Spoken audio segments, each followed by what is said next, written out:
जैसे कल बता रहे थे शारीरिकता के बारे में कि मतलब कि जब तक पूरा नहीं निकला है तो जैसे नीचे बताया भी बैठी जैसे नीचे है वो तो 15% या 30% ऐसे रह गया तो वो उधर ही है। तो मतलब है कि अगर पूरा नहीं वो होगा तो ऐसी हालत में मतलब पूरा काम आत्मा की एकता में नहीं आ सकते, जुड़ नहीं सकते। मतलब ये मैं पूछना था, मतलब थोड़ा भी है तो नहीं हो सकता। हाँ, तो आत्मा का एकता पूरा ठीक तरह से नहीं हो सकता। आत्मा का एकता आना है, यूनिटी ऑफ स्पिरिट आना है तो पूरा खुद ही अटने से ही, क्योंकि खुद ही थोड़ा ही रह गया तो आत्मा का एकता में बुद्धि का बात ले आएगा, अपना मन का बात लेके आएगा। आत्मा का एकता आना है तो उसमें बुद्धि का बात बिल्कुल नहीं आना। बुद्धि का बात बिल्कुल, बुद्धि का बात को उकसाने वाला कौन है? शारीरिकता खुद ही। तो आत्मा का एकता आना है तो सेल्फ या खुद ही फ्लैश को कंप्लीटली ओवरकम करना। नहीं तो थोड़ा सा भी छूट 5% है तो भी बुद्धि बीच में आएगा। कल आपने कहा कि पौलुस ने अपने 11 प्रेरितों के साथ प्रार्थना किया। हाँ। पतरस ने, और उस वक़्त एक आत्मा ने काम किया। एक आत्मा मत सिंगल सोल, वी लिटरल मीनिंग के सिंगल सोल। वो 11 सोल्स थी और वो खुद था। तो एक आत्मा डज इट, इसका क्या ये मतलब है कि वो सब सोल सिंक्रोनाइज्ड हो गई? हाँ। और उसका असर हुआ? हाँ। या उस पौलुस की सोल उनको लीड कर रही थी, उसके अंडर बाकी सोल आ गई और उसने वो सब कुछ लीड किया? हाँ। पहला तो ये क्वेश्चन। 11 लोग इकट्ठा खड़ा होकर पतरस प्रचार कर रहा है। पतरस जैसा आत्मा में परिपूर्ण था उसी मुताबिक बाकी 11 लोग भी आत्मा में परिपूर्ण होने के कारण उनका सोल में बुद्धि है, सोचने का शक्ति है, will and thinking power. Will तो सोचने का शक्ति है, वो सब आत्मा के अधीन में हो गए। एक ही आत्मा, पतरस के अंदर की आत्मा सब में है, सब लोग आत्मा के अधीन में आ गया। उनका अपना कुछ भी बोलने का नहीं रहा। इसका मतलब बाकी 11 सेवकों का या चेलों का उनका प्राण शरीर पूरा आत्मा के अधीन में आया। उनको सोचने के लिए या और विचार करने के लिए कोई भी बात नहीं रहा। पवित्र आत्मा सबको कंट्रोल में किया। पवित्र आत्मा उनको आत्मा को भी कंट्रोल में लिया। तो सब में एक ही आत्मा आए, एक ही आत्मा कार्य करना है तो हमारे व्यक्तित्व को अलग करके रखने वाला सोल, हमारा प्राण, उसको आत्मा के अधीन में लेके आना। उसको आत्मा के अधीन में नहीं लिया तो individual thinking capacity,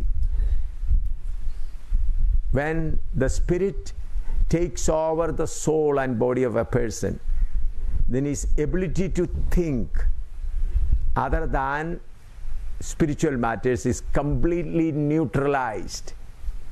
There will be no thoughts coming. That's why when Peter was standing and preaching, all the 11 willing to say yes, that what Peter is preaching is right. They were bound with one spirit. Their soul, the thinking capacity and decision-making capacity, emotion of the soul, all brought under the control of the Holy Spirit.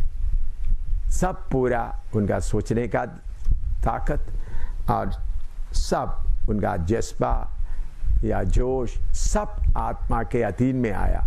इसलिए Holy Spirit is controlling all of them.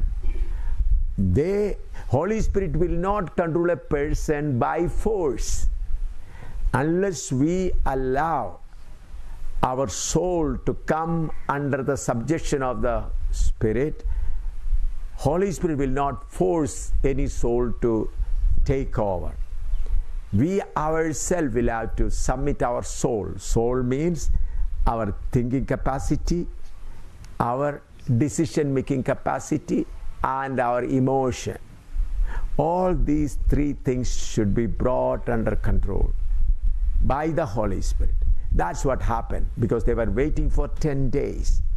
And on the day the Spirit of God, I believe during the 10 days, they must have thought about their personal weaknesses, and they must have overcome it. They must have got cleansed by the blood of the Lamb of God, and then they were united by the Spirit of God. That is called unity of spirit.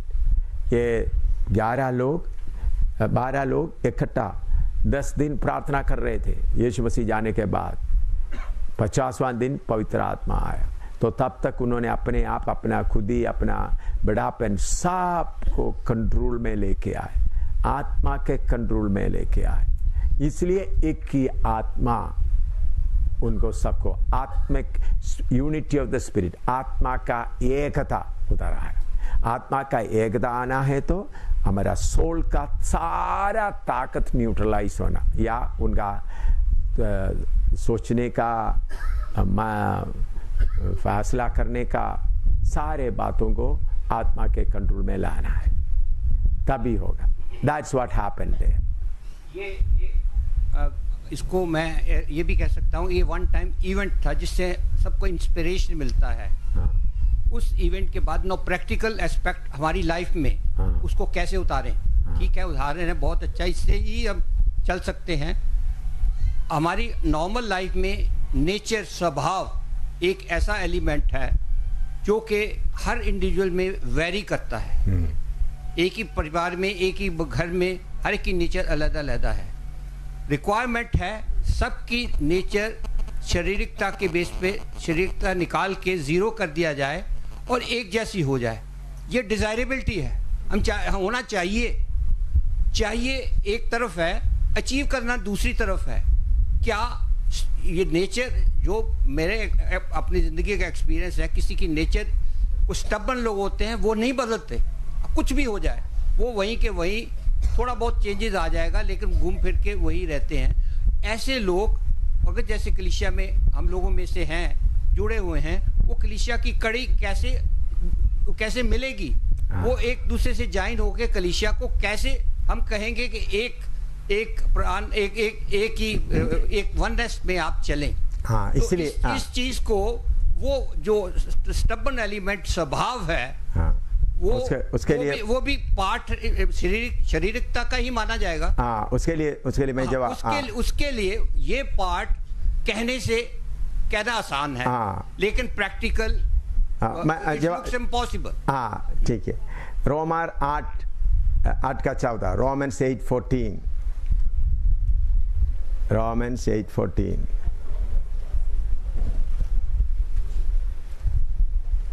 पढ़िएगा।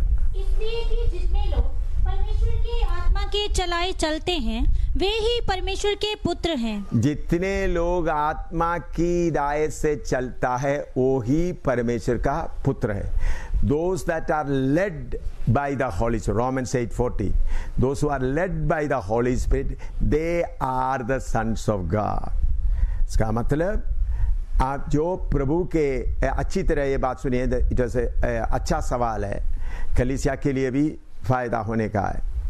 आत्मा के अनुसार चलने वाला है परमेश्वर का पुत्र। गलाती 5:16 भी पढ़िएगा। गलाती 5:16, गैलेशियंस 5:16। हाँ, पर मैं कहता हूँ आत्मा के अनुसार चलो तो तुम शरीर की लालसा किसी रीति से पूरी ना करोगे। हाँ, आत्मा के अनुसार चलो, देन शरीर की लालसा किसी रीति से पूरी नहीं करे। Walk in the spirit so that you may not fulfil the lust of the flesh. और 5:25, गलाती 5:25, गलाती 5 का, गैलेशियंस 5:25।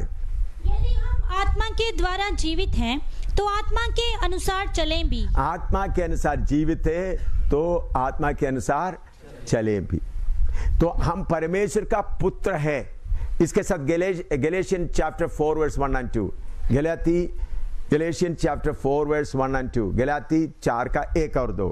पर मैं ये कहता हूँ कि वारिस जब तक बालक है, यद्यपि सब वस्तुओं का स्वामी है, तो भी उसमें और दास में कोई भेद नहीं। हाँ। परंतु पिता के ठहराए हुए समय तक संरक्षकों और प्रबंधकों के वश में रहता है। हाँ, वारिस अभी पुत्र है, वारिस है, या sons, you have the right to inherit. लेकिन जब तक बच्चे हैं तब तक, मैंने पहले पिछले हफ्ते उसके बारे में पढ़ाया, बच्चे हैं तो प्रबंधों के अधीन में। मैंने एग्जाम्पल के तौर पर बताया, आपके पास एक अच्छा कार है और आपका बच्चा 2 साल का ही उम्र का है। आप ड्राइवर को बोलेंगे बच्चे को कार के पास लेकर जाने नहीं देना, कार छूने नहीं देना। बच्चे को कार छूने देगा तो पत्थर लेकर उसको पूरा क्रैच करेंगे, पेंट वगैरह उतार देंगे। लेकिन वो बच्चा थोड़ा बड़ा हो जाएगा, 10 साल हो गया, तब बोलेंगे ड्राइवर तुम भी बच्चे को थोड़ा सफाई करो, बच्चे को भी इस्तेमाल करो, ताकि, क्योंकि उनको मालूम हो गया पत्थर लेकर करने से कार खराब हो जाए। फिर 20 साल हो गया तो आप खुद उनको चाबी देंगे, ड्राइविंग लाइसेंस करिए लेकर देंगे, तुम बेटा तुम जाकर काम करते आओ। इसी मुताबिक प्रभु के घर में आ गया तो भी कुछ बच्चों को पोलियो बीमारी पड़ा हुआ है। पोलियो बीमारी क्योंकि उनके अंदर का खुद ही हटता नहीं, वो हमेशा बिस्तरे में लैट्रिन करने वाला हालत में ही होगा। चाहे 50 साल हो गया, 60 साल हो गया, तो भी आत्मा में क्या है, बच्चा, क्योंकि खुद ही को छोड़ना नहीं चाहता। खुद ही को छोड़ना नहीं चाहेगा तो अपना मर्जी हमेशा बताते रहेगा। तो प्रॉब्लम ऐसा है, कुछ घरों में पति ठीक है, पत्नी हो तो बुड़बुड़ाने का हालत आखिरी तक छोड़ेगी नहीं, या कभी पत्नी ठीक है, पति बुड़बुड़ाने का छोड़ेगा नहीं। वो पोलियो बीमारी है, वो चंगा होना नहीं चाहता। उन लोग दुल्हन नहीं बनेंगे कभी भी, उन लोग यीशु का दुल्हन नहीं बनेंगे, नरक में नहीं जाएगा, नया पृथ्वी में रहेंगे। उद्धार पा लिया तो नरक में नहीं जाएगा, नया पृथ्वी। दुल्हन बनना है तो छोटा बच्चे का वो हालत से उठकर, आस्ता आस्ता से छोटे बच्चे का हालत से उठकर बड़ा होकर आगे बढ़ना है। तो जो नेचर, स्टबोर्न नेचर बदलता नहीं है, वो दुल्हन कभी नहीं होगा। उनको प्रबंधकों के हाथ में प्रभु देता। मैंने प्रबंधकों के बारे में पिछले दिनों में पढ़ाया, आप लोग काफी लोग नहीं थे, कुछ लोग नहीं थे। वो है परेशानी, बीमारी, कष्ट। वो कष्ट के द्वारा भी सीखता नहीं तो उसी हालत में पड़ा रहेगा, दुल्हन नहीं बनेगा। दुल्हन बनना है तो आत्मा की टोटल अधीनता में, आत्मा के अधीन में आने वाला लोग ही दुल्हन बन सकते हैं। You said that Peter and 11 apostles were in the unity of spirit. When we read Galatians chapter 2 verse 11, Paul opposed the Peter. Is it flesh came back in Peter? Peter did not crucify flesh. उधर में पत्रोस के अंदर में flash का नहीं आया। पत्रोस और पौलुस के बीच में बातें आया है, एक बार नहीं कई जगह में आया। एक बार पत्रोस, अच्छी तरह सुनिए, सवाल आया तो उसका जवाब भी ठीक तरह से देता हूँ। पत्रोस अन्य जातियों के साथ खाना खाता रहा, लेकिन जब यहूदी लोग आ गया पत्रोस डर गए। पत्रोस अन्य जातियों के साथ खाना खाना छोड़ दिया। तब पौलुस आकर बोलता है, तुम यहूदी होकर व्यवस्था इनके ऊपर भी लागू करना चाहता है करके बोलते हैं।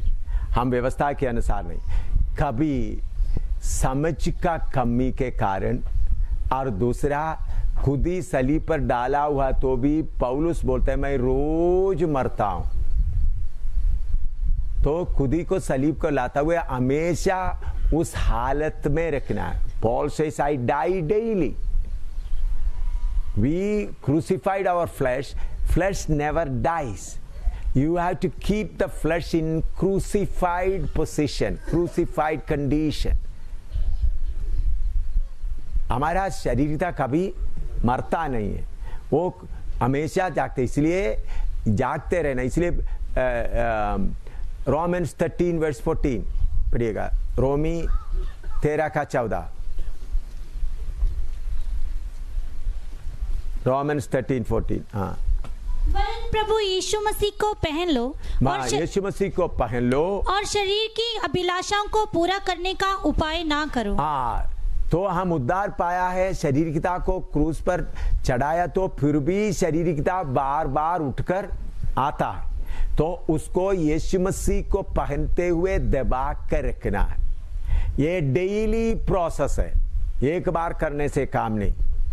Always keep your flesh crucified, always put on Christ. It is not one day affair, it is a daily process, always, because flesh never dies. You cannot kill flesh. आप शारीरिकता को मार डाल नहीं सकता, क्रूस पर लटका के रख सकता है। इसलिए अगर आप थोड़ा सा लापरवाही करेगा, इसलिए पत्रुस बोलते हैं सचेत रहो, जागते रहो, ताकि तुम्हारा विरोधी शैतान फाड़ खाने के कदम होता। अगर आप थोड़ा सा लापरवाही करेगा तो आपका शारीरिकता उठकर आ जाएगा। इसलिए रोज का काम है ये। Hebrews 5:14 में है, but solid food belongeth to them that are full of age, even those who by reason of use have their senses exercised to discern both good and evil. Exercise senses का मतलब क्या है? उधर में हिंदी में पढ़िएगा, हिब्रू 5:14। इब्रानी 5:14। अन्य सयानों के लिए है, जिनकी ज्ञान इंद्रियां अभ्यास करते करते भले बुरे में भेद करने में निपुण हो गई हैं। देखिए, हम चलते चलते, ये बात अच्छा सवाल है। पहले मैं हिंदी में बताऊंगा, फिर बाद में अंग्रेजी में बताऊंगा, या first I will tell in English and then as we keep growing, as we keep walking in the spirit, our conscience is trained. Conscience is an organ given in us by God, and when you allow the Holy Spirit to lead you, your conscience is well trained. Which is right, which is wrong, which is right, which is wrong. Then your conscience come completely under the control of the Holy Spirit. That's how you are able to discern good and evil, because you started living in the Spirit and brought your conscience. Always conscience, always flesh tried to influence conscience, not strongly persuade or attract or some way draw the attention of the conscience, so that the conscience may not remain pure. But when you walk in the Spirit, your conscience become clean and clear and powerful. Then through your conscience, as a mature person, you can discern good and evil immediately. But those people who are not exercising this, they may not be able to find out which is good, which is evil. अभी हिंदी में बताता हूं। आप आत्मा में जब चलते हैं, हर एक मनुष्य के अंदर विवेक परमेश्वर दिया गया है। ये विवेक परमेश्वर से तरफ से दिया जाने के कारण बुराई भलाई को समझते, लेकिन कभी कभी हमारे अंदर का शारीरिकता विवेक के ऊपर अपना असर डालने के लिए भी कोशिश करते हैं। कंट्रोल में नहीं ले सकता, बल्कि थोड़ा कुछ असर डालकर विवेक को चुप करा देता है। कौन? क्योंकि हमारे ऐसा चुप कराते कराते चोर डाकू गंदा काम करने वाला बन जाता है। जैसा आप एक विश्वासी है, लड़की को देख रहा है मीटिंग में बैठे, तो देखना नहीं विवेक बोलता है, लेकिन उसको नजरअंदाज करते हुए फिर देखते रहेगा, तो फिर विवेक क्या करना शुरू करेगा? वह वार्निंग देना आस्ता आस्ता कम करता जाएगा। लेकिन जब हम आत्मा में चलता है, आत्मा के अनुसार चलते समय में विवेक शार्प हो जाता है, तो विवेक पूरा पावर में आ जाता है। फिर आप आगे बढ़ते समय में गलती को मालूम करने के लिए आपका विवेक बहुत मदद करेगा, क्योंकि आत्मा के साथ आपका विवेक काम करते करते विवेक मजबूत हो गए। लेकिन आप आत्मा के अनुसार नहीं चलते तो विवेक कमजोर होते जाए। इसके बारे में पौलुस कहते सेना हो गया। उसका मतलब क्या हो गया? आत्मा में चलते चलते विवेक भी क्लियर इंडिकेशन देना शुरू किया। ऐसा हम हर एक आदमी इस हालत में आना है, चलते चलते चलते इस हालत में आता कि हमारा विवेक हमको अच्छा मार्ग में चलाने वाला बन जाए। विवेक के ऊपर फ्लैश का दबाव बिल्कुल ना आए। क्लियर? अगला क्वेश्चन, हम लोग प्रभु यीशु के क्रूस का दुख हम लोग उसको स्मरण करते हैं। उपदेश वचन के अनुसार क्रूस का दुख से ज्यादा है यातना के स्थान में जो वेदना हमारे लिए सहे। तो यातना स्थान का कोई विवरण प्रभु भोज में क्यों नहीं दिखता? प्रभु भोज तो पूरा शारीरिक वेदना के विषय में है। ये सब बिल्कुल गलत है। प्रभु यीशु ने ये प्रभु भोज देने का उद्देश्य ही हमारा परमेश्वर प्रभु यीशु मसीह का दुख को याद करें, कष्ट को याद करें, हमारा यीशु के साथ का प्यार को रिन्यू करें। रिन्यू करने के लिए हिंदी में क्या बोलते हैं? नया बनाए। प्रभु भोज का उद्देश्य यही है, एक रिचुअल नहीं है प्रभु भोज। प्रभु भोज में शामिल होते समय में आप भी अपना प्रेम प्रभु के लिए बढ़ाते हुए, प्रभु तेरे लिए मैं मरने के लिए भी तैयार हूं, भाइयों के लिए मरने के लिए भी तैयार हूं। हर एक प्रभु भोज चलते समय में हमारा समर्पण, ये कोई तंदुरुस्ती पाने का या आशीष पाने का भोजन नहीं है।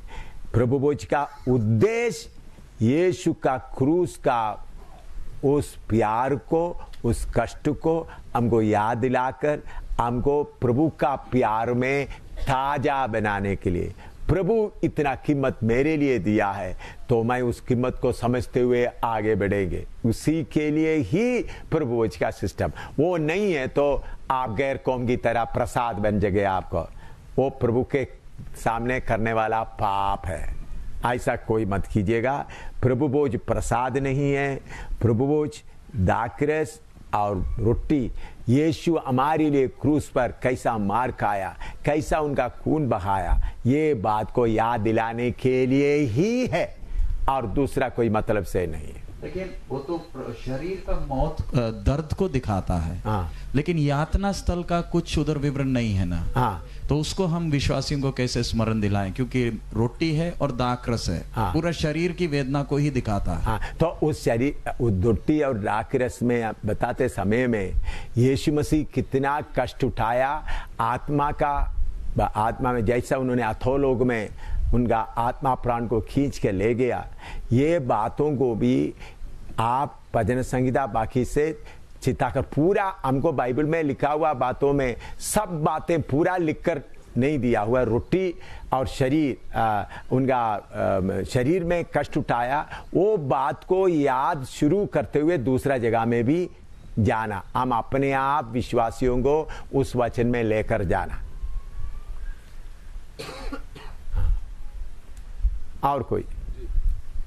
हाँ, पढ़ो। हाँ, जैसे प्रभु के दास अभी सवाल पूछे आपसे, यही इब्रानियों 5:14 का लेकर हम लोग कल वचन में सुन रहे थे प्रेरितों के काम से कि जब पतरस प्रचार करना शुरू किया, 11 उनके साथ थे और आत्मा कंट्रोल करते समय सुनने वालों को भी वही आत्मा कंट्रोल किया। लेकिन इधर पढ़ते समय अन्न सयानों के लिए है, बालकों के लिए नहीं है। तो उधर भी देखते समय प्रभु के दास लोग खड़े हैं जो आत्मा से परिपूर्ण है, उसी समय में सामने खड़ी हुई भीड़ को वही आत्मा कंट्रोल कर रही है, जबकि वो वचन के अनुसार देखेंगे तो सयाने नहीं है। लेकिन तो इधर आपका सवाल मुझे मालूम हो गया। उधर में इब्रानी 5:14 विश्वासियों को या यीशु मसीह का दुल्हन को आत्मा का भोजन खाकर आगे बढ़ने का है। उधर का अनुभव और है, इधर में उद्धार का अनुभव है। इधर में उद्धार के लिए रोशनी। दूसरा क्या है? भोजन। क्योंकि छोटे बच्चे को क्या है, क्या कहलाता है, सरलाक देते हैं उनको। मीठ खाने का उनका सिस्टम ऐसा नहीं है। तो इसी मुताबिक विश्वासी लोग आत्मा में आगे बढ़ेगा तो गहरा वचन समझकर क्या होगा, आत्मा में वो बात है उधर में। इसलिए पौलुस बोलते हैं अभी तक आप दूध पीने का ही हालत में हैं, शक्कत भोजन आप खाने का उम्र में नहीं आया। ऐसा कुछ विश्वासी, क्योंकि वो दूध पीने का वही बात अपना खुद ही छोटी बाटी बातों में ही पड़ा रह रहा है, आगे जाने का मन नहीं है, बस वो पोलियो पड़ा हुआ है। आत्मा में आगे बढ़ने का सिर्फ रोना धोना, रोना धोना, प्रभु ने मुझे ये नहीं दिया, प्रभु ने ये नहीं दिया, रोना धोना, गुस्सा, अपना जिद करते रहेंगे। उन लोग कोई दुल्हन कौन है, प्रकाशित वाक्य 19 का 6 से 9 तक पढ़ते कर अपने आप को तैयार किया है। Bride prepared himself ready. इसलिए फिलिपी 2 का 12 में पढ़ा है, डरते और कांपते हुए अपने अपना उद्धार का कार्य पूरा करो। Work out your own salvation with fear and trembling, Philippians 2:12। ठीक है ना? हाँ हाँ बोलिए। उसमें लिखते समय वो जो सामने खड़े हुए लोग हैं जो, हाँ, उनमें भी बहुत कमियां होंगी उस समय में, हाँ, तो भी वही आत्मा उनको कंट्रोल कर रही है। हाँ, कलीसिया में देखते समय ये परिस्थिति अभी तो देखिए उस समय में पवित्र आत्मा को ना जानने वालों को पवित्र आत्मा कंट्रोल जबरदस्त करेगा थोड़ी समय के लिए, लेकिन जिन्होंने पवित्र आत्मा के बारे में मालूम हुआ परिशुद्ध पवित्र आत्मा जबरदस्ती नहीं करे। उधर में क्या हुआ, पवित्र आत्मा के उपस्थिति के कारण परमेश्वर की उपस्थिति प्रकट हो गया, डर छा गया। ये 11 लोग पूरा पवित्र आत्मा अपना महिमा से प्रकट हो गया तो परमेश्वर की उपस्थिति का डर छा गया। लेकिन कलीसिया में चलते चलते पवित्र परमेश्वर का डर भी हट जाता है। उसका मतलब उषा की तरह क्या होता, संदूक के साथ सेवा करते करते पकड़ने का मन आ गया। ऐसा कलीसिया में हो जाता है। वो हमको मालूम है, हमको भजन संगीता मतलब प्रचारक मालूम है, कितने लोग होते हैं सब को हम जानते हैं, कितने देर से जानते हैं हम हैं। ऐसा बोलते बोलते चलेगा, बाद में जब पकड़ा जाएगा या, इसलिए परमेश्वर की उपस्थिति को अनुभव करते हुए गहराई में चलना जरूरी। सवाल है कि जैसे आपने कल बताया कि शारीरिकता 20% भी बाकी है, हाँ, तो आत्मा कंट्रोल पूरा नहीं करेगा। लेकिन उधर में देखते समय जो सामने 3000 लोग बपतिस्मा लेने के लिए आगे आ रहे हैं, हाँ, तो क्या उस समय वो पूरा उस हालत में आगे की पवित्र आत्मा उनको कंट्रोल कर लिया? नहीं, देखिए पवित्र आत्मा का उपस्थिति आया, उनको अपना पाप का याद आया। पवित्र आत्मा उधर रहकर तुम पापी है करके उनको क्या किया, कैद कर दिया। फिर उन्होंने वो फर्स्ट स्टेप हुआ उधर, और फिर वो पापी होने के बाद फिर पवित्र आत्मा स्टेप बाय स्टेप। पहले पवित्र आत्मा हर एक आदमी को बाहर से क्या करता है, तुम पापी है, ये काम उधर हुआ। पूरा उनको कंट्रोल में नहीं लिया, तुम पापी है, इसलिए उनका दिल में छिद गया, छिद कर हम क्या करें, इस हालत हुआ। ठीक है, हाँ। और सर यूनिटी ऑफ स्पिरिट को हम एक मन कह सकते हैं ना? हाँ, एक मन ने सिर्फ नहीं, उससे भी आगे है, उससे भी गहरा है। हाँ, तो क्या इसको मत्ती 18 का 19-20 के साथ जोड़ सकते हैं? हाँ, 18-19-20 यीशु मसीह चाहता था कि जहाँ 2 जन एक मन होंगे, हाँ, और मांगी पिता की और स्वर्ग में से हो जाएगा। हाँ, तो वो विश्वास की बात है उधर में मेनली। हाँ, एक मन का, उसमें एक मन होता है, लेकिन मेनली एग्री, 2 लोग एग्री किसी बात के लिए एग्री करके, उसमें एक आत्मा हुआ करके भी हम पूरा बोल नहीं सकता। एक आत्मा का हालत में आना उससे भी ऊंचा है, एक आत्मा में आना। हाँ, तो विश्वास के लिए, एक होने के लिए एक आत्मा में आना बहुत जरूरी नहीं है। एग्री, प्रभु ये करेगा करके एक मन में हो गया। तो एफेसी 3 का 17, एफेसियंस 3:17, एफेसी 3 का 17, एफेसियंस 3:17।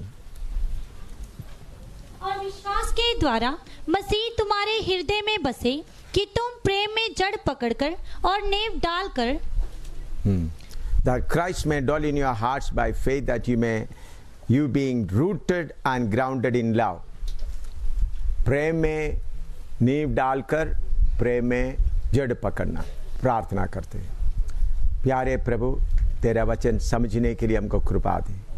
पवित्र आत्मा, आप ही हमारा अध्यापक है, हम सबको सिखाए, तेरा वचन समझने के लिए कृपा दे, यीशु के नाम, आमीन। प्रेम में कैसा जड़ पकड़ना, नींव डालना। नींव डालना मैंने प्रचार करके आपको सिखाया, जड़ पकड़ना उसके बारे में हम आगे सीखेंगे। उसके साथ साथ पहला यूहन्ना 4:12, 1 जॉन 4:12। परमेश्वर को कभी किसी ने नहीं देखा, यदि हम आपस में प्रेम रखें तो परमेश्वर हम में बना रहता है और उसका प्रेम हम में सिद्ध हो गया है। No man hath seen God at any time. If we love one another, God dwelleth in us and His love is perfected in us. Love is perfected. हमारे अंदर में उसका प्रेम सिद्ध होता है। We studied this subject. हमने ये विषय सीखा है पिछले हफ्ते और कल तक, how to be grounded and in love. कैसा प्रेम में नींव पकड़ना है और प्रेम में सिद्ध होना है, ये बातें सीखा है। अभी इसके साथ एफेसी 4:1 से 7 तक दोबारा पढ़िएगा। एफेसियंस 4:1-7। इसलिए मैं जो प्रभु में बंदी हूँ तुमसे विनती करता हूँ कि जिस बुलाहट से तुम बुलाए गए थे उसके योग्य चाल चलो, अर्थात सारी दीनता और नम्रता सहित और धीरज धरकर प्रेम से एक दूसरे की सह लो और मेल के बंधन में आत्मा की एकता रखने का यत्न करो। एक ही देह है और एक ही आत्मा, जैसे तुम्हें जो बुलाए गए थे अपने बुलाए जाने से एक ही आशा है, एक ही प्रभु है, एक ही विश्वास, एक ही बपतिस्मा और सबका एक ही परमेश्वर और पिता है, जो सबके ऊपर और सबके मध्य में और सब में है। पर हम में से हर एक को मसीह के दान के परिमाण के अनुसार अनुग्रह मिला है। अभी तक मैं हड्डियों के बारे में सिखाया था, तो आप लोग सब सोचते होंगे सिर्फ सब हड्डी है। हड्डी के बारे में सिखाकर फिर उसके आगे भी बहुत सीखने का है। वो है 7वां पद, एफेसियंस 4:7। दोबारा 4:7 पढ़िएगा। पर हम में से हर एक को मसीह के दान के परिमाण के अनुसार अनुग्रह मिला है। हाँ, हम में से हर एक को मसीह के दान के परिमाण के अनुसार अनुग्रह मिला है।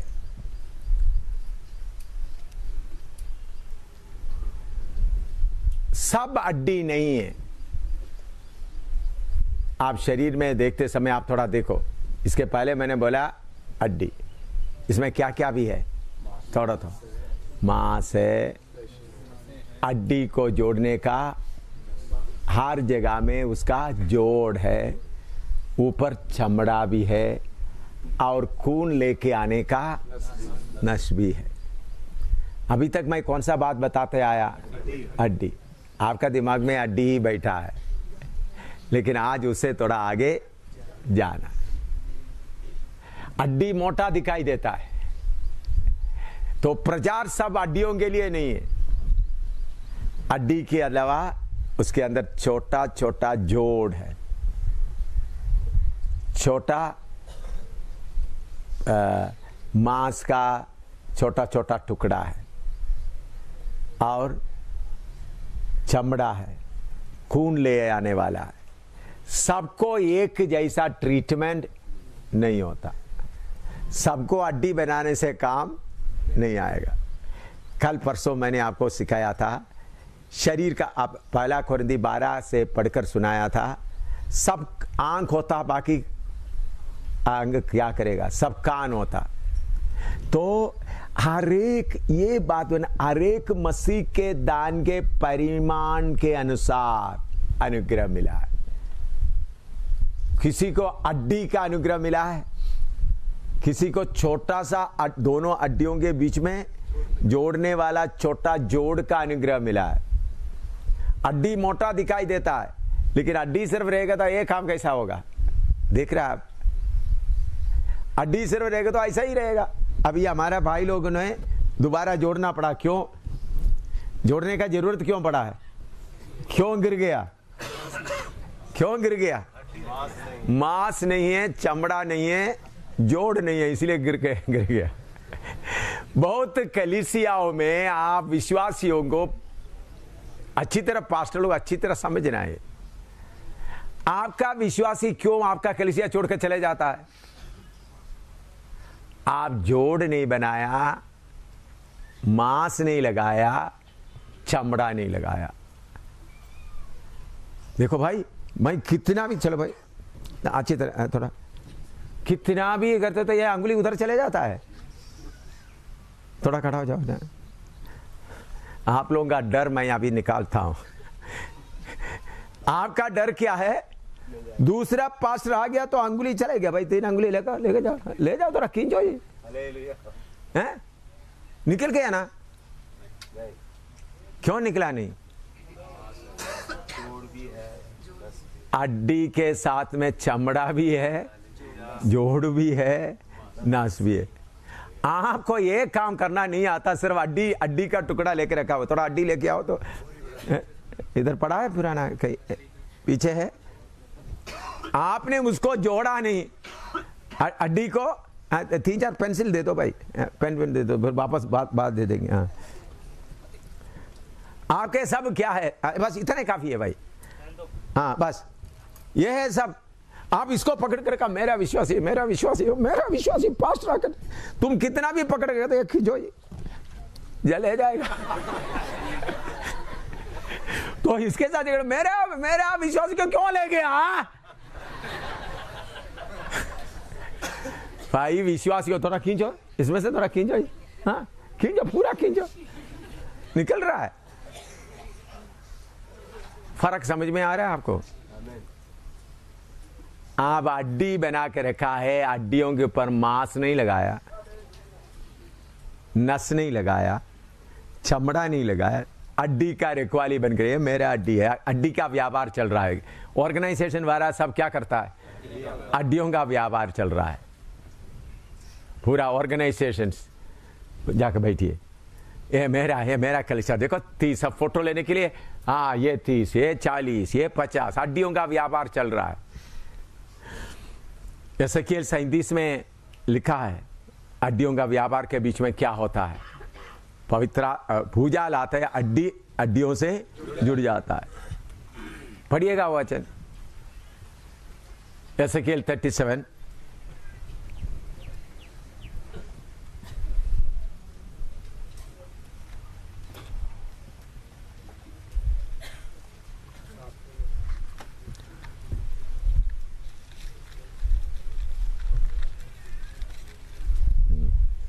उसका पहले से पढ़िएगा 10 तक,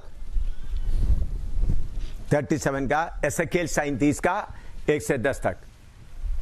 यहोवा की शक्ति मुझ पर हुई और वह मुझ में अपना आत्मा समवाकर बाहर ले गया और मुझे तराई के बीच खड़ा कर दिया। वह तराई हड्डियों से भरी हुई थी। तराई हड्डियों से भरी हुई थी। आज का कलीसिया का हालत। हाँ। तब उसने मुझे उनके चारों ओर घुमाया और तराई की तह पर बहुत सी हड्डियां थीं और वे बहुत सूखी थीं। तब उसने मुझसे पूछा, हे मनुष्य के संतान, क्या ये हड्डियां जी सकती हैं? मैंने कहा, हे परमेश्वर यहोवा, तू ही जानता है। तब उसने मुझसे कहा, इन हड्डियों से भविष्यवाणी करके कह, हे सूखी हड्डियों, यहोवा का वचन सुनो। परमेश्वर यहोवा तुम हड्डियों से यूं कहता है, देखो मैं आप तुम में सांस समवाऊंगा और तुम जी उठोगी। मैं तुम्हारी नसें उपजाकर मांस चढ़ाऊंगा और तुमको चमड़े से ढांपूंगा और तुमसे सांस समाऊंगा और तुम जी जाओगी और तुम जान लोगी कि मैं यहोवा हूँ। इस आज्ञा के अनुसार मैं भविष्यवाणी करने लगा और मैं भविष्यवाणी कर ही रहा था कि एक आहट हुई और भूइंडोल हुआ और वे हड्डियां इकट्ठी होकर हड्डी से हड्डी जुड़ गई। मैं देखता रहा कि उनमें नसें उत्पन्न हुई और उत्पन्न हुए और मांस चढ़ा और वे ऊपर चमड़े से ढंप गई, परंतु उनमें सांस कुछ ना थी। तब उसने मुझसे कहा, हे मनुष्य के संतान, सांस से भविष्यवाणी कर और सांस से भविष्यवाणी करके कह, हे सांस, परमेश्वर यहोवा यूं कहता है, चारों दिशाओं से आकर इन घात किए हुओं में से समा जा कि ये जी उठें। इसकी इस आज्ञा के अनुसार मैंने भविष्यवाणी की, तब सांस उनमें आ गई और वे जीकर अपने अपने पांवों के बल खड़े हो गए और एक बहुत बड़ी सेना हो गई। हाँ, देखिए, अड्डी का तराई पूरा सूखा अड्डी है, अड्डी नजदीक आ गया, फिर उसमें जोड़ आ गया, नस आ गया, चमड़ा आ गया। मेरे प्यारों, आपका काम अभी एफएससी 4 का 16 पढ़िएगा, 15-16 पढ़िएगा। एफेसियंस 4:15 and 16। हाँ, वरन प्रेम में सच्चाई से चलते हुए सब बातों में उसमें जो स्थिर है, अर्थात मसीह में बढ़ते जाएं, जिससे सारी देह हर एक जोड़ की सहायता से सारी देह, अड्डी सिर्फ नहीं चाहिए बल्कि क्या भी चाहिए, जोड़ भी चाहिए। हर एक जोड़, अड्डियों के दोनों अड्डियों को आपस में जोड़ने के लिए बीच में क्या है, एक जोड़ है। एक जोड़ नहीं है तो अड्डी हिल नहीं सकता। अड्डी के बीच में क्या है, जोड़। हर एक जोड़ के सहायता से, हाँ, एक साथ मिलकर और एक साथ घटकर, हाँ, उस प्रभाव के अनुसार जो हर एक अंग के ठीक ठीक कार्य करने के द्वारा, एक अंग का ठीक कार्य। अभी आत्मा का एकता आना है। अभी होश में अच्छी तरह सेवक लोग समझना, एक एक अंग का कार्य क्या है करके उस अंग को भी मालूम होना है, सेवक को भी मालूम होना है। सब अड्डी नहीं है, कुछ जोड़ है, कुछ नस है, कुछ क्या है, मांस है, कुछ चमड़ा है। ये सब मिलकर शरीर बनता है। जिसको जोड़ बनने के लिए प्रभु ने आशीष दिया, वो मैं जोड़ नहीं अड्डी बनूंगा। भाई, कितना भी घूमने से अड्डी नहीं बनेगा, जोड़ ही होगा। कितना ड्रामा करने से भी क्या होगा,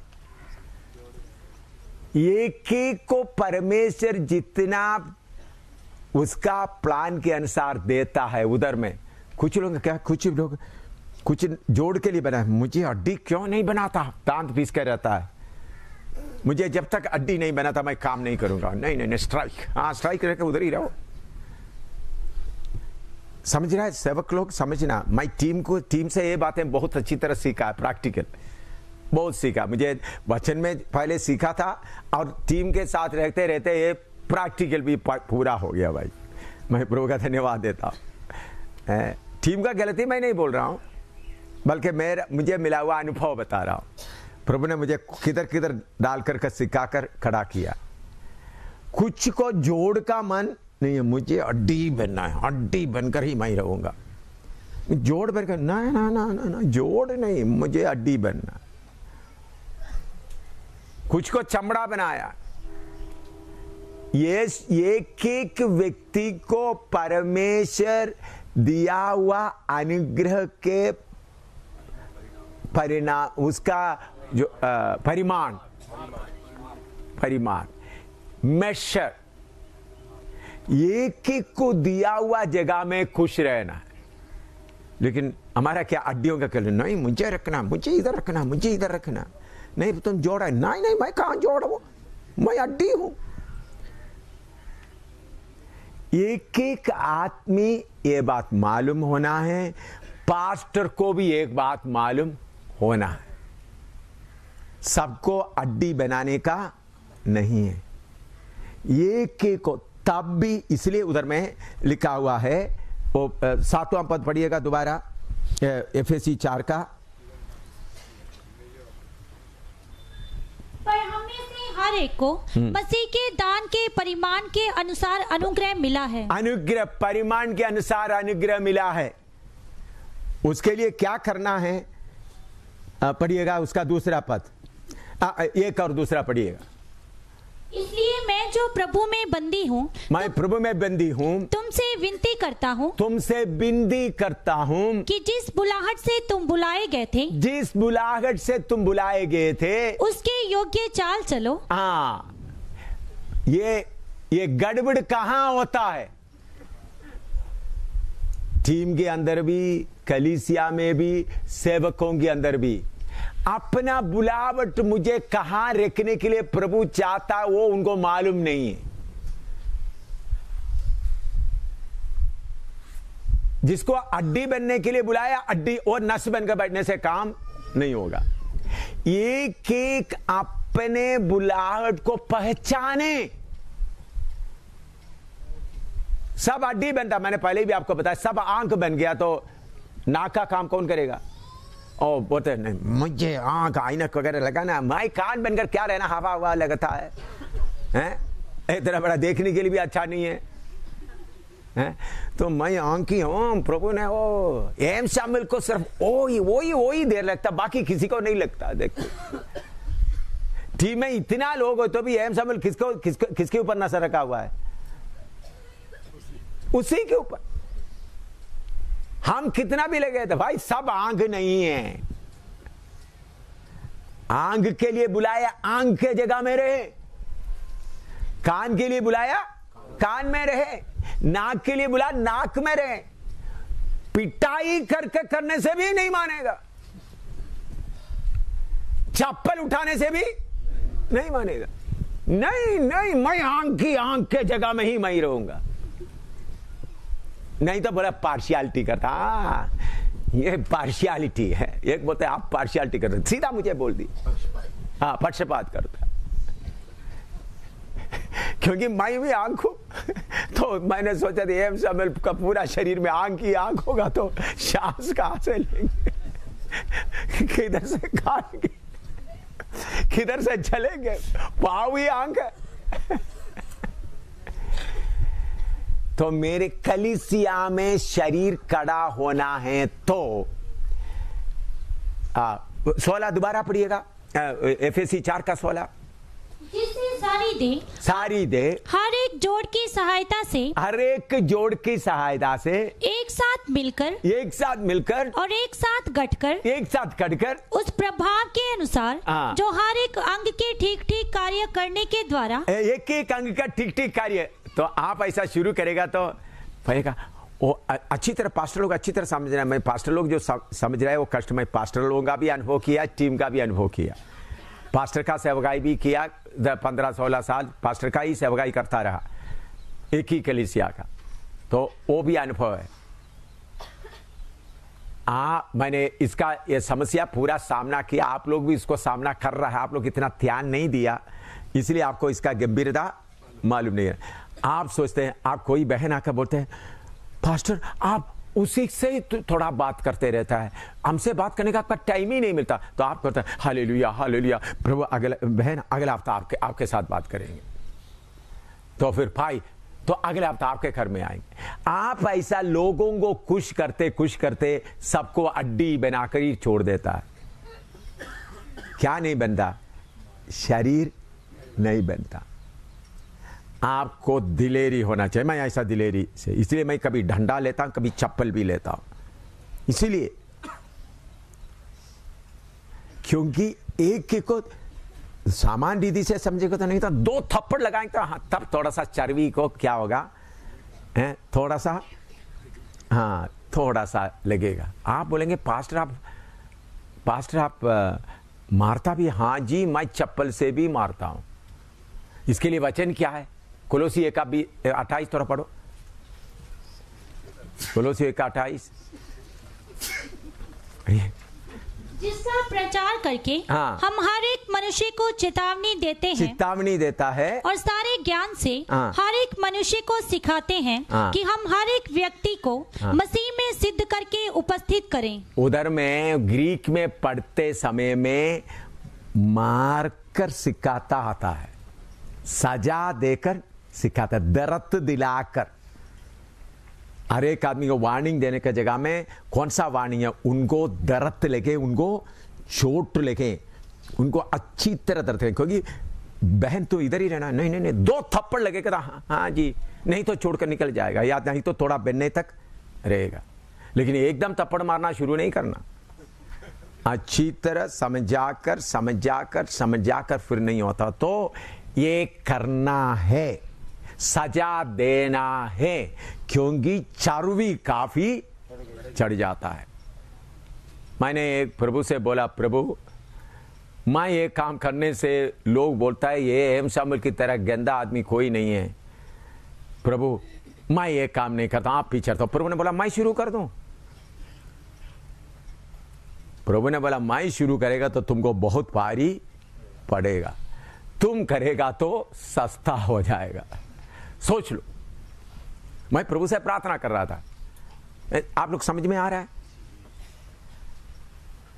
मैं खुद सजा देना शुरू किया तो फिर मैंने बोला प्रभु मैं थक गए, तो लोग बोलते एम शामिल, मैं गुस्सा हुआ। मुझे पहले मेरा मिसेस इधर बैठी है, उनसे पूछे, पहले मुझे गुस्सा आते समय में जितना देर तक गुस्सा का वो जो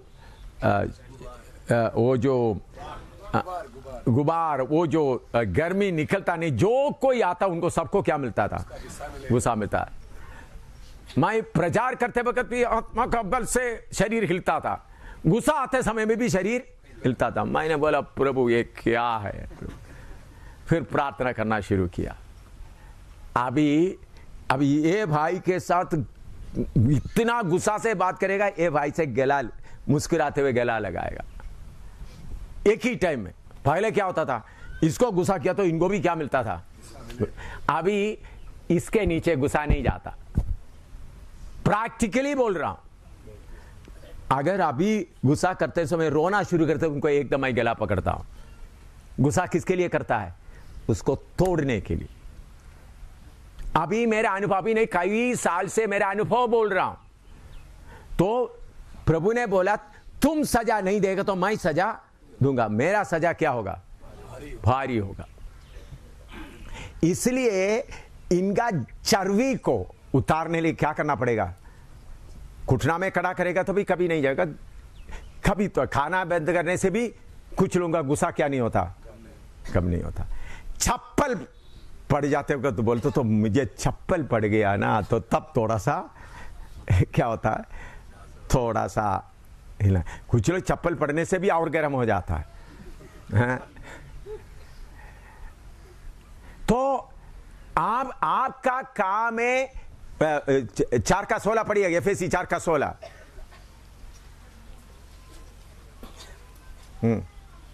जिससे सारी देह हर एक जोड़ की सहायता से एक साथ मिलकर और एक साथ गढ़कर, एक साथ मिलना है और गढ़ना है, गढ़कर उस प्रभाव के अनुसार जो हर एक अंग के ठीक ठीक कार्य करने के द्वारा, हर एक अंग को ठीक कार्य करने का हालत में उसमें होता है, अपने आप को बढ़ाती है कि वह प्रेम में उन्नति करती जाए। हालेलुया। देखो, आपका काम हड्डियों को ठीक तरह से बीच में जोड़ लगाकर क्या करना है? जोड़ना है। हड्डी इकट्ठा करने से काफी नहीं। इसलिए प्रभु 5 किस्म का सेवकाई दिया। दोबारा पढ़िए, 11 से पढ़िएगा। 5 किस्म का सेवकाई, 5-fold ministry why God has given to the church।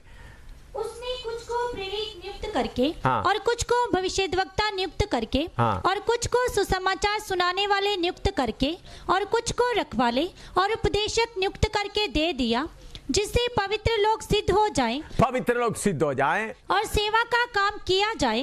क्या करना? इसलिए दे दिया। बर्थडे के लिए प्रार्थना करें, मैरिज एनिवर्सरी के लिए प्रार्थना करें, शादी के लिए प्रार्थना करें, मकान के लिए प्रार्थना करें, चंदा भी ले ले, खुशी से रहे। यही है ना? पास्टर आना है, हमारा बर्थडे के लिए प्रार्थना करना, हमारा मैरिज एनिवर्सरी के लिए प्रार्थना करना, हमारा बच्चों का पढ़ाई के लिए प्रार्थना करना, हमारा बिजनेस शुरू कर दे उसके लिए प्रार्थना करना, हमारा घर का काम के लिए प्रार्थना करना। पास्टर का काम बैठकर प्रार्थना करना। मैंने चंदा लेकर वो पास्टर आज आप हमारे लिए प्रार्थना कर दिया, देखो 2000 रुपया एक दो पास्टर। वो पास्टर भी बहुत खुश हो गया, हालेलुया प्रभु मैंने तेरा सेवा पूरा किया, मेरा पत्नी के लिए भी कपड़ा का काम हो गया, मेरे बच्चे का भी हो गया प्रभु, और उसके बाद वो प्रभु स्कूटर भी हो गया प्रभु। कितना है ये सब लेकर के सोचेंगे उधर जाएंगे, उधर जाएगा नहीं भाई। तुम्हारा काम सबसे कठिन काम है। एक सेवक का काम हड्डियों को काटना सिर्फ नहीं, उसको फिट करके जोड़ना है। तो फिट करते समय में कुछ हड्डी कैसा होगा, टेढ़ा मेढ़ा रहेगा, उसको क्या करना, रेती लगाकर रगड़ना। रेती लगाकर तो आपको थूकेगा, आपको बोलेगा ये पास्टर की जैसा गंदा पास्टर कोई भी नहीं है, पक्षपाती करने वाला। उसको ज्यादा मुझे ज्यादा रगड़ा, उसको कम रगड़ा, ऐसा भी होता है ना। बोलो भाई, इधर का रगड़ा ज्यादा होगा, इधर का रगड़ा ज्यादा होगा। एक एक जोड़ के परिमाण के अनुसार रगड़ा ही होता है।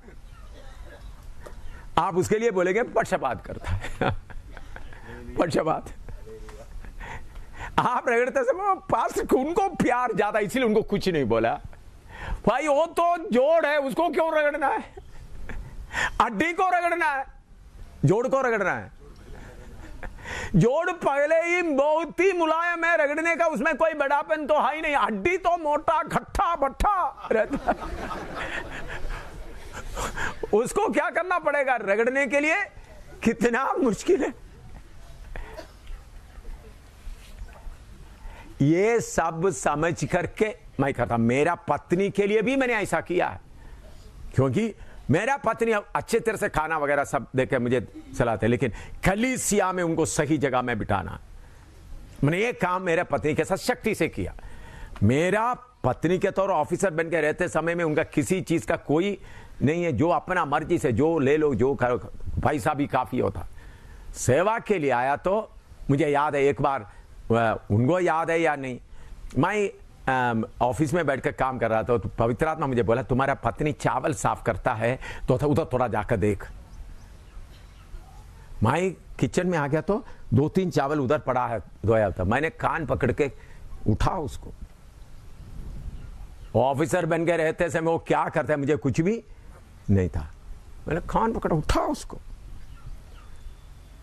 बख्शी नगर में हमारा कुछ बहन लोग वो सब्जी बनाने दिया, मटर और वगैरह, उन लोग जल्दी जल्दी करके दिया। प्रभु ने बोला मैं ऑफिस में बैठ काम कर रहा, तुम जाकर को कूड़ा में थोड़ा देखना।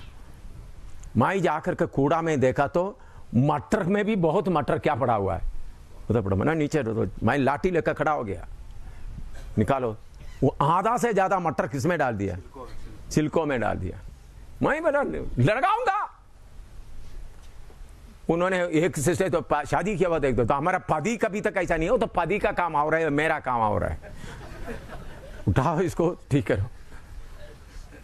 मैं किया हुआ काम बोल रहा हूं, क्योंकि आपका काम है क्या करना, काट करके। इधर देखा ये कैसा सीधा है, इसको ऐसा टेढ़ा मेढ़ा करने के लिए कितना मेहनत किया होगा ये हड्डी को। ये काम है सेवकों का। सेवकों का काम आशीष देने का नहीं, बच्चों का बीमारी के लिए प्रार्थना करने का, उनका ये देने का नहीं, उनको जोड़ना है। एक एक हड्डी को उसके बीच में सही जोड़ लगाकर जोड़ना है, उसके ऊपर मांस चढ़ना है, और फिर क्या लगाना, चमड़े भी लगाना है।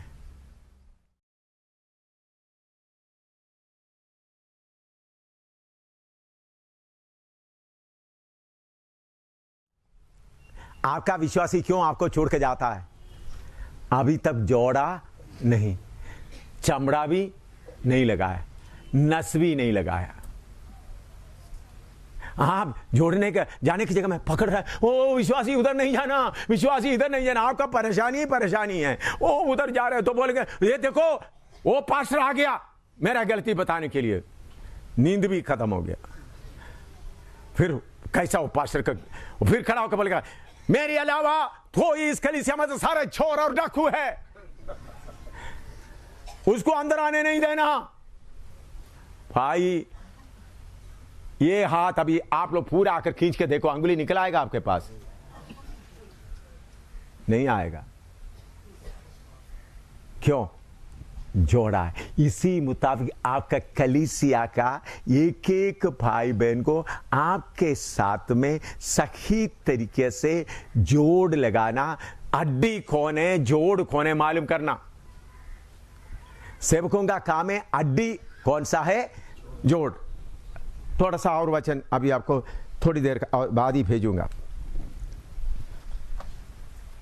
पहला थिस्सलुनी 5 का 14-15 पढ़िएगा। पहला थिस्सलुनी 5 का 14-15। हे भाइयों, हम तुम्हें समझाते हैं कि जो ठीक चाल नहीं चलते उनको समझाओ, कायरों को डांडस दो, निर्बलों को संभालो, सबकी ओर सहनशीलता दिखाओ। सावधान, कोई किसी से बुराई के बदले बुराई ना करे, पर सदा भलाई करने पर तत्पर रहो। आपस में और सब से भी भलाई ही की चेष्टा करो। हाँ, इधर में कलीसिया में किन किन किस्म का लोग है बोलियो थोड़ा। 5 का 14-15 पढ़ो। हे भाइयों, हम तुम्हें समझाते हैं कि जो ठीक चाल नहीं चलते। एक ग्रुप है क्या नहीं करता, ठीक चाल नहीं चलता। दोपहर को बाइबल क्लास है, बोलने से भी क्या करेंगे, आराम से बिस्तरे में सोएंगे। ठीक चाल नहीं चलता। हाँ, उनको अनरूली, अंग्रेजी में वान अनरूली, उसका मतलब, उसका ग्रीक वचन में सजा देकर समझाओ। वान, सजा देकर। कुछ अपना मन मर्जी में चलता है कलीसिया में, टीम में भी चलता है मन मर्जी। उनको क्या, प्रभु का वचन क्या बोलता है, उनको अच्छी तरह से सजा देकर समझाओ। हाँ, और दूसरा, कायरों को डांडस दो। गायरों को डांडस दो, कंफर्ट द फीबल।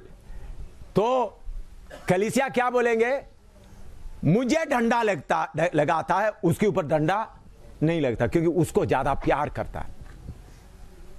उसको क्या करता है, भाई तुम ठीक ना, अनरूली, अंग्रेजी में, हिंदी में उसका वान अनरूली इंग्लिश में लिखा है, हिंदी में उसका तर्जुमा इतना ठीक नहीं है। क्या किया है, ठीक चाल चले तो उसको समझाओ लिखा है। वान, उसमें उसका ग्रीक शब्द में सजा देकर समझाओ शब्द है उसके लिए। अपना मनमर्जी चलाता है, उसको अच्छी तरह सजा दो ताकि उनका जो अंदर का घमंड क्या हो जाए, टूट जाए। सजा कितना तक देना है बोलो, घमंड टूटने तक सजा। कुछ लोग बोलता है ओ उन्होंने गलती कर दिया तो आपने एकदम उनको 1 घंटे के अंदर ही बुला लिया। मैंने गलती करके सजा देकर आपकी 1 हफ्ता हो गया, बुलाता ही नहीं। क्या है कारण, क्या है, वो 5 मिनट में नंबर हो गया, आप 1 हफ्ता में भी आपका चट्टान उतरी। आपको बुलाना किसी नहीं, आपके ऊपर हथौड़ा फिर आ रहा है। क्या रहा है, हथौड़ा फिर आ रहा है।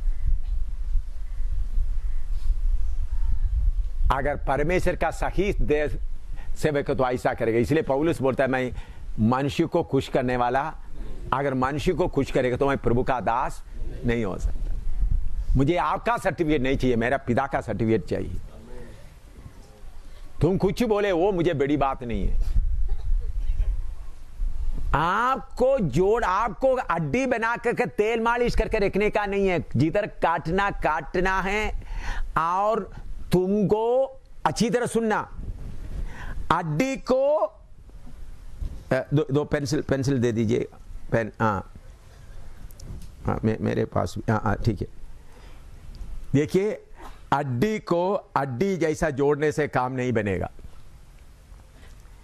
इसके बीच में नरम जोड़ होता है। जोड़ होने से क्या होगा, हिलेगा। जोड़ को लाकर अड्डी को बहुत रगड़ करके गरम करके तो बोलेगा वो जोड़ को तो अब बड़ा प्रेम से लाकर रख दिया। भाई जोड़ पहले से ही क्या है, बिल्कुल ही नरम है। तो ज्यादा पिटाई किसको मिलेगा? जो अड्डी बनकर खड़ा होता है उसको ज्यादा मिलेगा। जोड़ को आते समय, जोड़ को आपको मालूम है बहुत प्रेम से ला कर रखते हैं, ताकि जोड़ पहले ही वो बहुत ही नरम है। समझ में आ रहा है? कलीसिया कैसा बनाना है? देखो, कलीसिया बनाना है तो सेवक लोगों को अड्डी को काटने के लिए भी आना है, जोड़ जो नरम है उनको भी लगाने आना है। अड्डी को काटना, नरम जोड़, फिर उसके बाद नस से जोड़ना है, फिर चमड़े से जोड़ो। कलीसिया में कुछ लोग कैसा होता है, अनरूली, ठीक चलता, कुछ लोग कायरो या फीबल माइंडेड। फिर उसका और नीचे पढ़िएगा, निर्बलों को संभालो। निर्बलों को, जिसको क्या नहीं है, बेल नहीं है। अड्डी के अंदर क्या है? बेल है। बाकी नस, बाकी औरों में नस को ऐसा सीधा खड़ा होने का है नहीं, बेल नहीं है। तो कलीसिया में एक एक आदमी का बुलावट मालूम करके उसके अनुसार करना है। अड्डी के लिए बुलाया आदमी को आप नस के रूप में करेगा तो काम होगा? नहीं होगा। उसके लिए जोड़ बनाएगा तो नहीं बनेगा। अड्डी के अनुसार, जोड़ को जोड़ के अनुसार, नस को नस के अनुसार, फिर चमड़ा लगाना। इसलिए पौलुस बोलता है, पढ़िएगा, पहला कोरिन्थी 4 का 22 पढ़िएगा, पूरा पढ़ने का समय 19 से पढ़िएगा। 1 Corinthians 4:19-22, 1 Corinthians 4:19-22। पहला कोरिन्थी 4 का 19 से 22 पढ़िएगा। परंतु प्रभु ने चाहा तो मैं तुम्हारे पास शीघ्र ही आऊंगा और उन फूले हुओं की बातों पहला को। कोरिन्थी 4 का 19 से पढ़ रहा है। हाँ जी, सॉरी, माफ करना।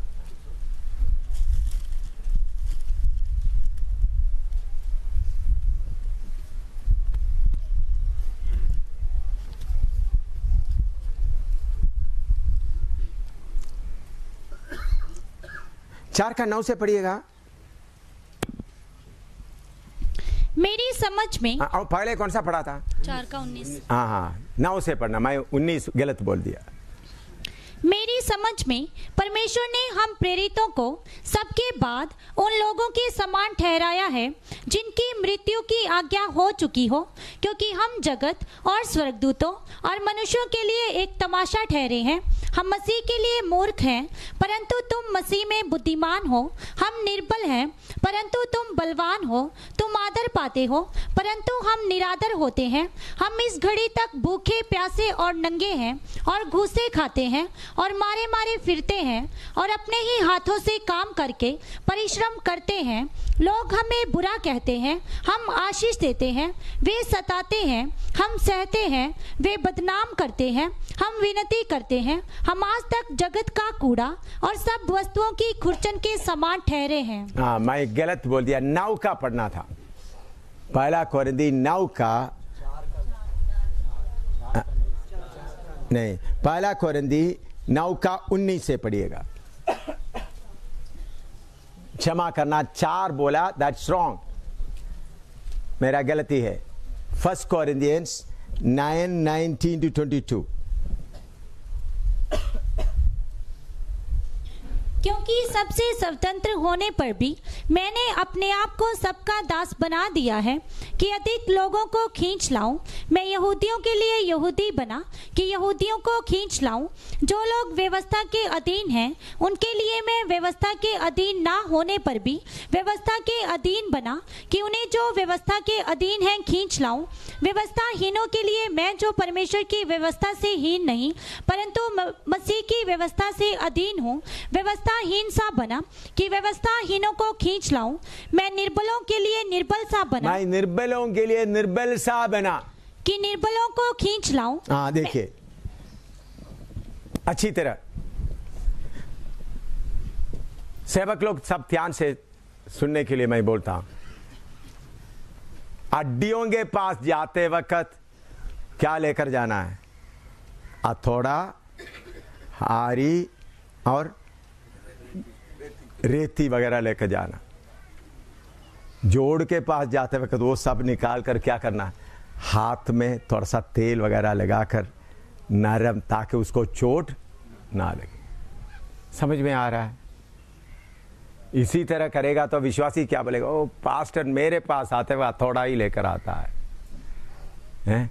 उनके पास जाते हुए देखो कितना नम्र दिल से, इसका मतलब पास्टर उनको प्यार करता है, मुझे प्यार नहीं करता। पक्षपात ही है। मसीह के कलीसिया में ऐसा ही होता है। मैं अनुभव करने वाला बात, प्रभु ने ये बातें मुझे आज प्रैक्टिकली भी सिखाया, इसलिए मैं प्रभु का बहुत धन्यवाद देता। वचन में सीखा और कैसा सीखा? प्रैक्टिकल। हथौड़ा के पास जाते, बड़ा अड्डी के पास जाते वक्त तेल लेकर जाएगा तो आप क्या करेंगे? काटने के जगह में मालिश करके आ जाएंगे। क्या करेंगे? ओ हालेलुया, हालेलुया, ओ मालिश करके आएंगे। नहीं, आपको मालूम होना है किसके खिलाफ कौन सा औजार इस्तेमाल करना है। कितने लोगों को समझ में आ रहा है? किसके लिए कौन सा औजार इस्तेमाल करना है? वो रोए, पीटे, काटे, दांत पीसे, छाती पीसे, वो कोई बात नहीं। परमेश्वर की आत्मा, मैं ऐसा करता हूं। इसलिए चप्पल का मार भी पड़ता है। चप्पल का मार क्यों पड़ता है? काटने लगते वक्त आप उनके साथ ऐसा करते, मेरे साथ ले लो जी चप्पल। समझ में क्यों चप्पल पड़ता? मालूम हो गया? हाँ? मैं काटने के लिए आते वक्त आप पक्षपाती करता, हाँ ले लो, एक बार ले लो, मालूम हो जाएगा। फिर दूसरा बोलेगा, दूसरा तरफ ही देगा। तुमको तेल लगाने नहीं आया, तुमको काट कर टुकड़ा करने के आया है। अगर आपको यह करने का हिम्मत नहीं है तो पास्टर का सेवकाई छोड़ दो, आपसे नहीं होगा। इवांजलिस्ट का सेवकाई करो, जाकर लोगों को। इवांजलिस्ट का काम क्या है? लकड़ी को काट कर, एक गिर गया कोई बात नहीं, ऐसा गिरने वाला, क्योंकि इससे आपको मालूम हो जाता है उसमें क्या नहीं है, नस और तो प्राकृतिक गिर गया है। हाँ जी, गिरा, गिर का प्रैक्टिकल दिखा रहा है, मुझे नस नहीं लगाया। इवांजलिस्ट का काम क्या है? लकड़ी, जंगल से लकड़ी काटकर लाना। पास्टर का काम क्या है? पास्टर और बाकी लोग उसका हारे में लगाना है, चीरना है और टुकड़ा करना है, बनाना है। तो वो उस वक्त क्या बोलेगा? वो तो एक ही बार काटा था, ये तो रोज काट रहा। भाई जब तक तुम फिट नहीं होगा तुम्हारा ठमो ठमो ठमा ठमा ही चले रहेगा। तो वो काम होने के बाद पेंटर शॉप में देखो, उधर में उन लोग क्या बोलते हैं, वो पेंटर, या आप लोग चिंता मत करो, मैं इसका करता हूं। लोग बोलते हैं वो पॉलिश के जगह में कोई आवाज नहीं आता, आपका कलीसिया आपके पास है, खटो मठा मुठा मुठा ही चलता है, अरे का आवाज। और उधर में तो कोई आवाज, वो भी तो कलीसिया है। उधर में क्या हो रहा है? पॉलिश ही चल रहा है, काट कर नहीं पॉलिश, बल्कि वैसा पॉलिश, एक एक विश्वासी को पॉलिश करके रख रहा है। शरीर का देते तो पॉलिश करके, लेकिन नर्सिंग आप होंगेगा तो वो तो पॉलिश करके रखा। इधर में खटमुटाई कर रहा है तो इधर का टेबल दूसरा जगह में चले गया, उधर का लकड़ी उधर ही पड़ा हुआ है। इतना कटाई पिटाई करने के कारण आज हमारा सेवक लोग नेपाल में जा रहा है, पहाड़ में जा रहा है, कोने कोने तक अपना जान को खतरे में डालकर जा रहे। क्यों? मैं बुढ़ा तो हूं, लेकिन थोड़ा आपके ऊपर क्या चलाया है? हथौड़ा चलाया है, हारी चलाया है, काटा है, आपको दर्द हुआ, लेकिन अभी कुछ काम में आप आ रहा है। बाकी लोग क्या है, अपने अपने अपना जय बोलते हुए उधर रह रहा है। तो आपको कुछ बनाना है तो क्या चलेगा? हड्डी को ठीक तरह से बनाना, जोड़ को ठीक तरह से बनाना। एक एक को प्रभु किसके, इसलिए मैं हर एक को बोलता हूं, तुमको प्रभु किसके लिए बुलाया प्रार्थना करके मालूम करो। हर एक को मैं बोलता हूं, टीम के लोगों को भी बोलता हूं, एक को प्रार्थना करके मालूम करो, प्रार्थना करके मालूम। मुझे तो कुछ मालूम हो गया, मुझे कुछ मालूम हो गया, उसके अनुसार फिर भी उनको भी थोड़ा मालूम हो जाए। देखो भाई बहन, जिसको जोड़ के लिए बनाया जोड़ बनकर है, जिसको मजबूत हड्डी बनकर रहने के लिए बुलाया मजबूत हड्डी बनकर है, जिसको चमड़े के लिए बुलाया। कोई इसमें कम नहीं है, सबको अपना अपना काम है। हड्डी चाहे सिर्फ सब जोड़ होता तो काम नहीं होगा। हड्डी को तैयार करेगा तो मुसीबत आते वक्त हड्डी क्या करेगा? ताकत से खड़ा रहेगा। हड्डी भी चाहिए, जोड़ भी चाहिए। प्रार्थना करो, अपना अपना जगह मालूम करो। सही वचन आपको सुनाया है,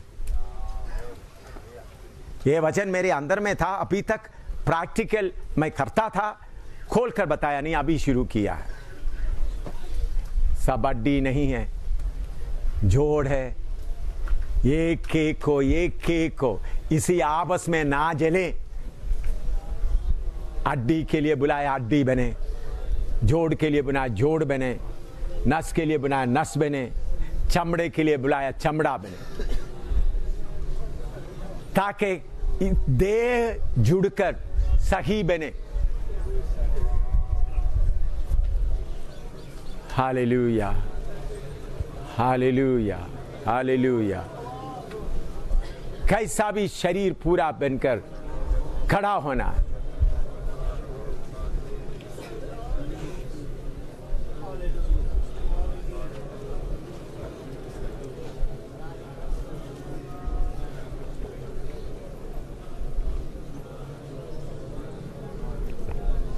कलीसिया में कुछ ठीक रीति से नहीं चलता, अपना मनमर्जी चलता है। अच्छी तरह उनको सजा देकर ठीक करो।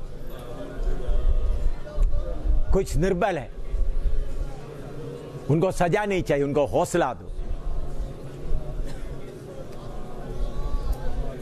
कमजोर है, एक एक को जानो कौन कैसा है। इसमें पक्षपात की सवाल ही नहीं होता। एक एक को एक एक जगह ठीक जैसे खड़ा करना है।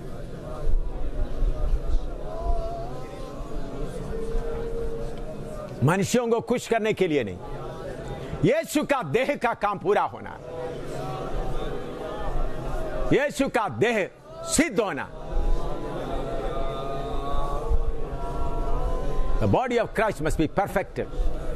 Everyone should grow to the full stature of Christ, to the fullness of God. परमेश्वर का पूर्णता में आना।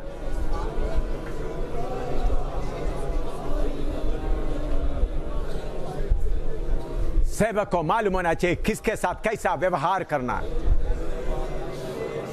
किसके साथ कैसा व्यवहार करने से काम होगा।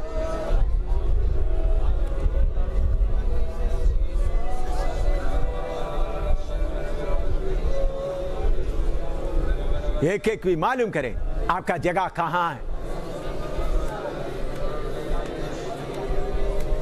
आप अकेला देह नहीं है, मिलकर देह बन जाता है।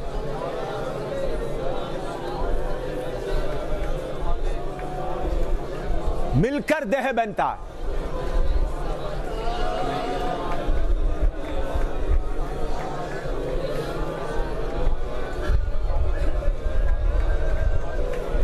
पास्टर को मालूम होना चाहिए ये विश्वासी का स्थान कहां है, इस विश्वासी का स्थान कहां है। सब हड्डी नहीं है, सब जोड़ नहीं है, सब चमड़ा नहीं है।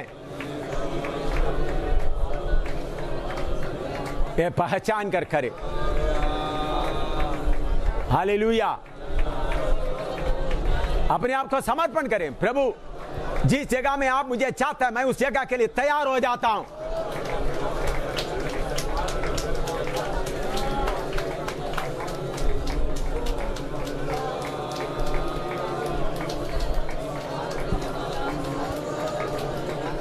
शरीर उठाया जाएगा,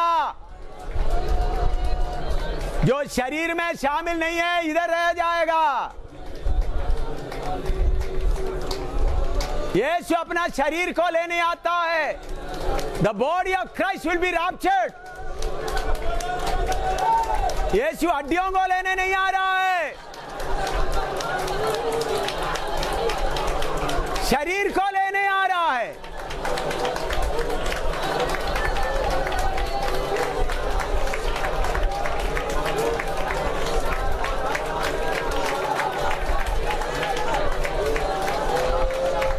खुद ठीक हो जाओ, औरों को भी ठीक करो।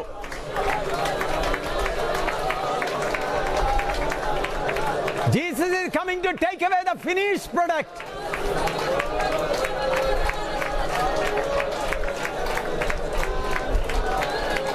कामिल हुआ दुल्हन को लेने आ रहा है।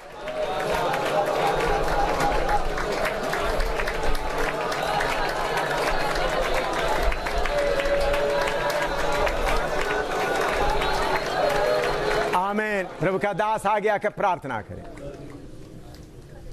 सर्वशक्तिमान पिता परमेश्वर, हम आपका धन्यवाद करते हैं। आपके पवित्र वचन के द्वारा एक बार और आपने हमें सीखने के लिए मौका दिया। आपका धन्यवाद करते हैं प्रभु। प्रभु हमें कहाँ रखा है प्रभु, समझने के लिए आप कृपा दे। एक एक जोड़ की सहायता से आपकी देह तैयार हो जाए प्रभु।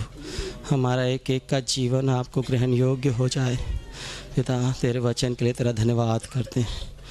अनुग्रह प्रभु आपने हम पर जो अनुग्रह किया इसके लिए आपका धन्यवाद करते हैं। प्रार्थना यीशु मसीह के पवित्र नाम से मांगते हैं, आमीन।